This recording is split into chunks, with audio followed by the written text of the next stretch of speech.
Todd VanDenburg with VanDenburg Capital Management and the Uncommon Sense Moment.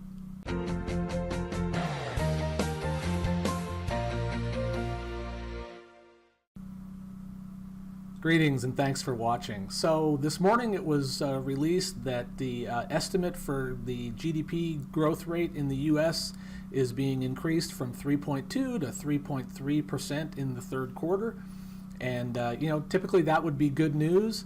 But when you look at the underlying data, what you actually see is that their estimate for consumer spending, the largest chunk of GDP, was actually revised downward in their most recent estimate. But the estimate for government spending was revised upward.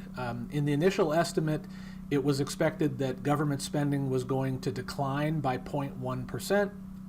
And in the new estimate, they say that government spending is expected to have increased by 0.4%. And this can be evidenced by some data that we follow all the time. It comes from the U.S. Treasury, and it shows what the U.S. national debt is on a day-by-day basis. And what you'll see is in the third quarter, we had a pretty quick jump in U.S. debt, and what that means is that the government spent more money.